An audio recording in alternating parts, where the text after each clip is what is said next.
There are purchases that seem harmless, but if you make them on credit, they can become chains that last for years. A television, a wedding, a pet, a video game console, things that seem normal, even necessary. But behind each one can lie the decision that determines whether your future will be free or trapped in endless payments. The funny thing is that most people don't fall for spending on a luxury car or a mansion. Most people sink because of small, everyday things, those that seem harmless, but when added up, end up costing thousands of dollars in interest and years of lost work. Today, I want to show you 10 things you should never buy on credit if you're looking for financial peace. These aren't theoretical tips, they're real traps that ensnare millions of people every year. And most importantly, I'm not telling you this to scare you, but to open your eyes and understand that true freedom isn't about having everything quickly, but about wisely choosing what's truly worth it. And before I begin, I want you to answer me in the comments. What's the most unnecessary thing you've bought on credit? Perhaps by sharing your story, someone else will avoid falling into the same trap. When convenience turns into debt, the car you never finish paying for. A car, for many, represents freedom. The feeling of turning the key, starting the engine, and knowing you can go wherever you want is incomparable. But that same freedom can become a silent prison when you decide to buy a car on credit without really being prepared. A $15,000 loan for 5 years with an annual interest rate of 8%. That means you'll have paid more than $18,200 in the end. In other words, the bank keeps more than $3,000 extra just for lending you money. And that's just the first layer of the iceberg. The true cost of a car isn't in the monthly payment, but in the expenses that come after. Mandatory insurance, in many countries between $800 and $1,500 per year. Maintenance and repairs, an average of $600 to $1,200 annually, depending on use. Gasoline, if you drive regularly, you can easily spend between $1,500 and $2,000 a year. Unforeseen expenses, new tires, batteries, accidents, the list goes on.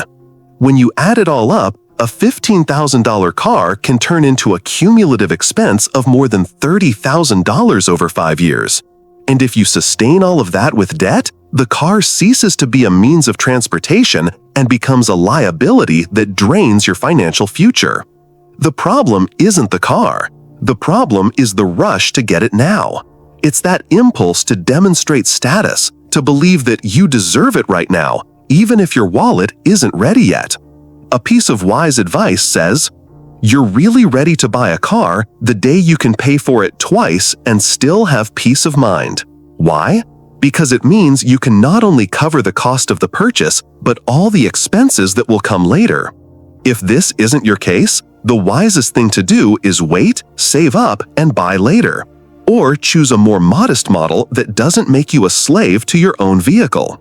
A car can be a tool to earn money, for example, if you use it for work.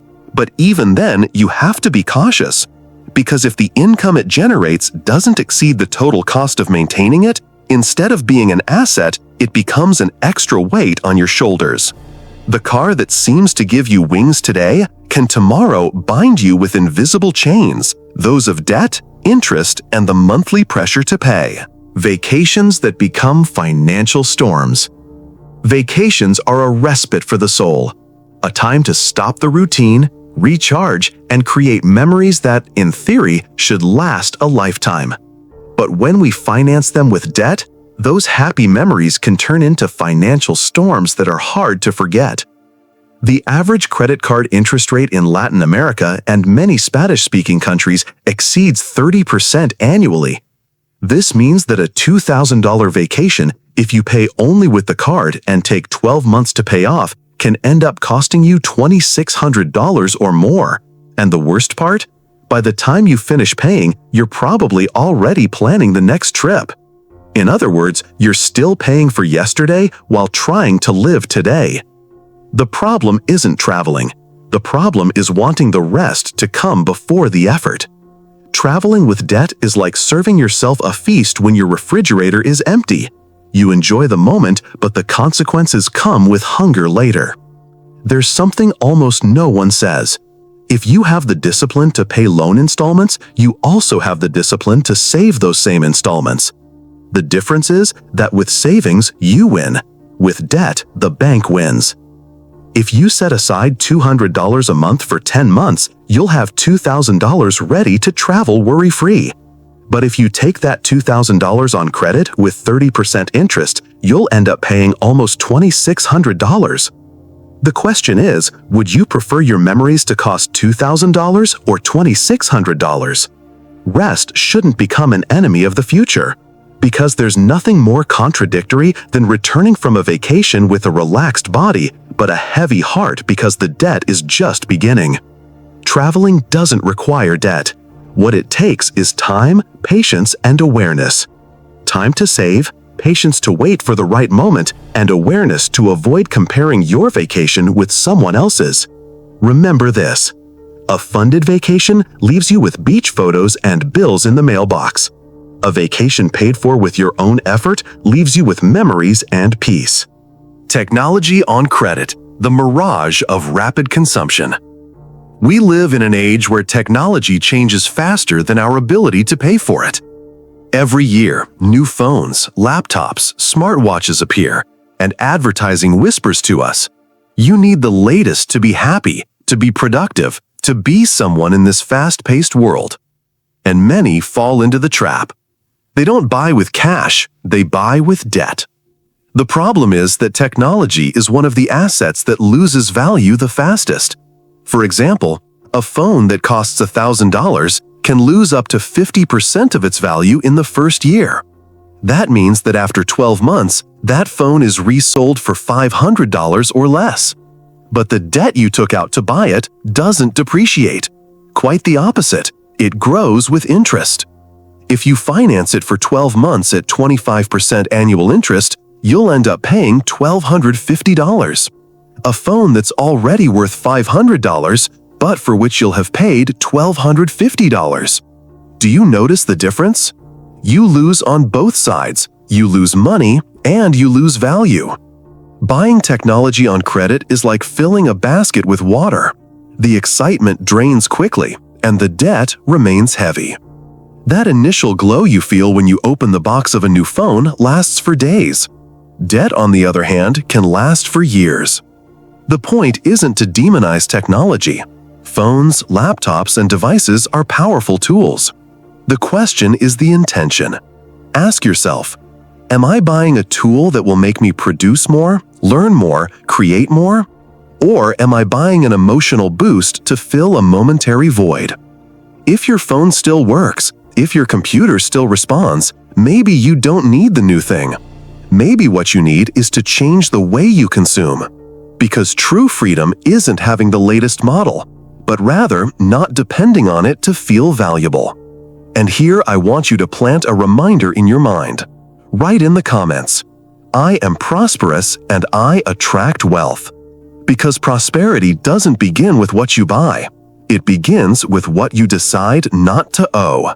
The trap of going into debt for small whims. When we think of dangerous debts, we often imagine large loans, a home mortgage, car financing, a business loan. But the truth is that often it's not these large debts that sink people, but rather the small, repeated decisions, those impulsive purchases that seem harmless.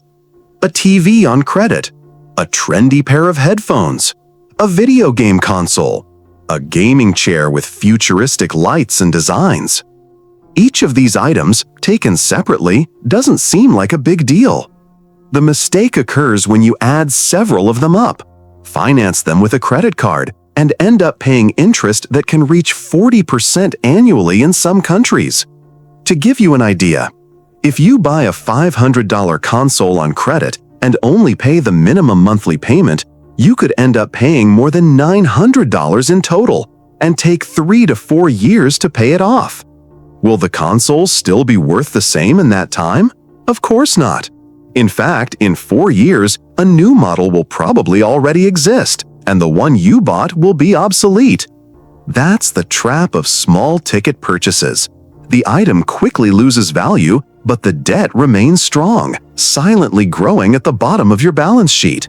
Statistics show that most personal bankruptcies aren't due to a single large debt, but rather to the accumulation of multiple small consumer loans, which together form an unstoppable snowball. It's like the drop of water that falls every day on a stone. A single drop does nothing, but thousands of drops over time manage to wear down the most solid part. That's how credit deals work. Little by little, they erode your financial stability, until one day you wake up and discover the problem is no longer small. Does this mean you shouldn't buy a good quality TV, console, or headphones? No. It means the smartest thing to do is buy them when your budget is ready, without loans, without interest, and without the burden of feeling like your enjoyment is mortgaged. The satisfaction of waiting, saving, and then buying with your own money lasts much longer than the false joy of brand new something you can't really afford yet. The silent mistake of buying love on credit. A dog, a cat, even a rabbit or a bird can fill your life with joy, companionship, and meaning. The love of a pet is pure, unconditional, and often saves us from loneliness or sadness. But that love, although priceless, does have a financial cost that we cannot ignore. On average, keeping a dog or cat can cost between $800 and $2,000 a year, depending on the size, food, vet visits, vaccinations, and other care. That means that, over 10 years, a pet can represent an expense of $8,000 to $20,000. Now, what happens when you also decide to buy that pet with borrowed money? Then you're not just burdened with financial debt, you're also acquiring a living responsibility that depends on you 24 hours a day. And here lies one of the most painful realities. Many people end up abandoning their pets, not for lack of love, but for lack of money. The love was there, but there weren't enough resources to pay for medical treatment, an unexpected surgery, or even the quality food the animal needed. That's the silent mistake, believing that love can be financed with credit. The truth is that love for a pet is demonstrated with financial responsibility, not debt. Adopting is a great option, and in fact, there are millions of animals waiting for a home. But even in that case, the question remains: is your budget prepared to sustain that living being for years? Because a dog is not a toy. A cat is not a whim. They are life companions with real and constant needs. Buying love on credit is like borrowing to make you smile. The emotion is immediate, but the bill comes later. Love must be born from a conscious decision, not a financial impulse. Wedding parties that leave more tears than memories. Getting married is one of life's most important and meaningful moments. Love unites, the family celebrates, and the memories last. But when that celebration is built on debt, what seemed like a dream can turn into a burden that lasts much longer than the party itself. Getting married in debt is like starting a marathon with a backpack full of rocks. You make progress, yes, but each step feels heavier. Today, an average wedding can cost between $10,000 and $30,000, depending on the country, the number of guests, the venue, and the details. And many couples, instead of starting their lives with savings or joint projects, begin with a loan that stays with them. The painful thing is that this debt extends far beyond the honeymoon.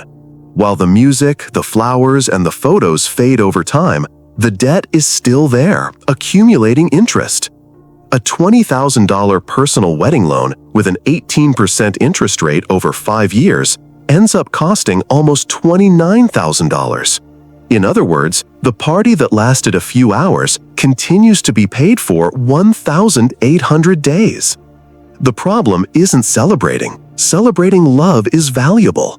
The real problem is celebrating to impress, spending more than you have to meet external expectations. And here, it's worth asking an uncomfortable but powerful question. Will your guests help you pay off the debt? If the answer is no, then the party should be tailored to what you can afford. Because in the end, what remains of a wedding isn't the size of the banquet, the expensive dress, or the number of guests.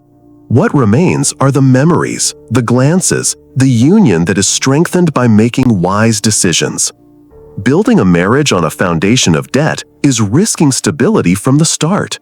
Building it on conscious decisions gives love fertile ground to grow. That's why today I invite you to reaffirm your commitment to abundance and responsible choices.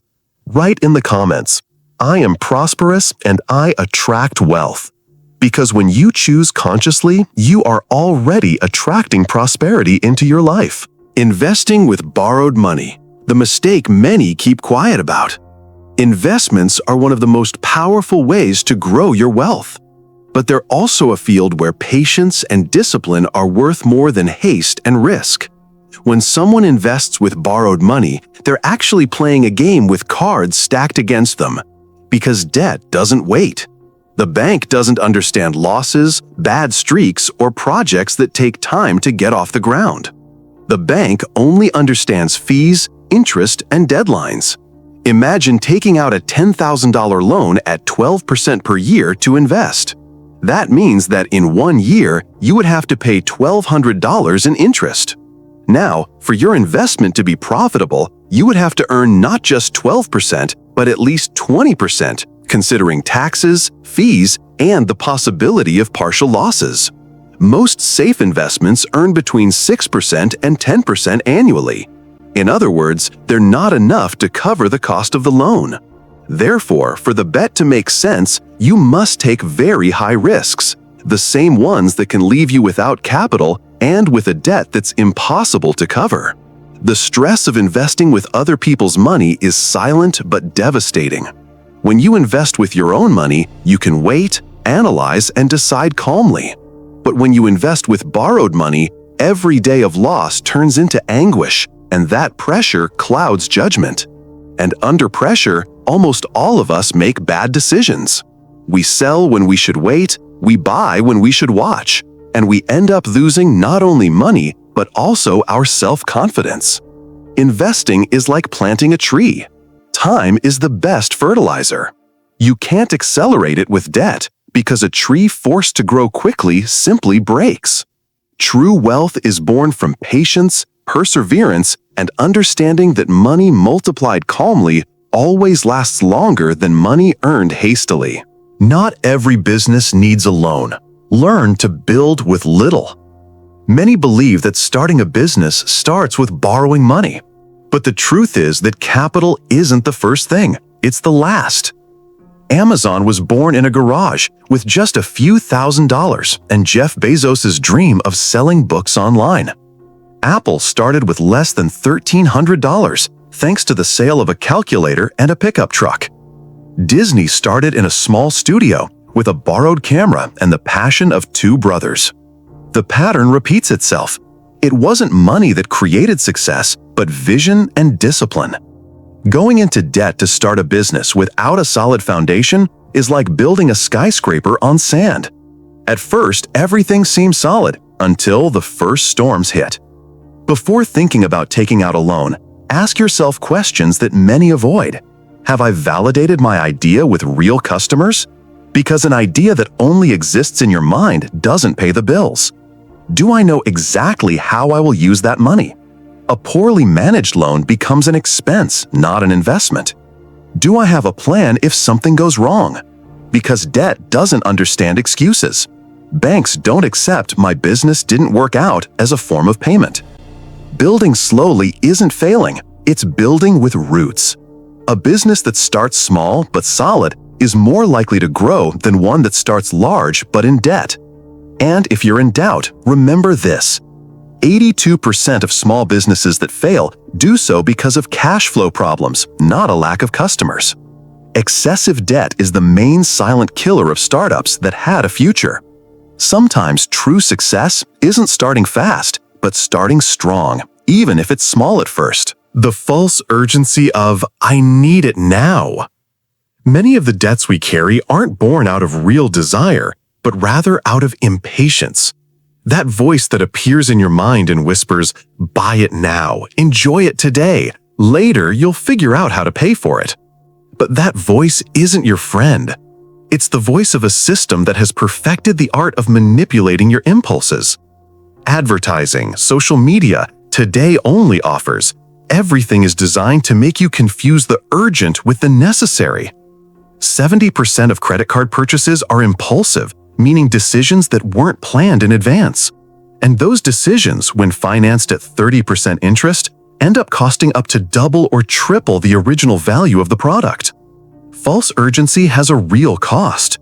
That television that seemed cheap on sale after 12 months of interest cost you the same as 2 televisions.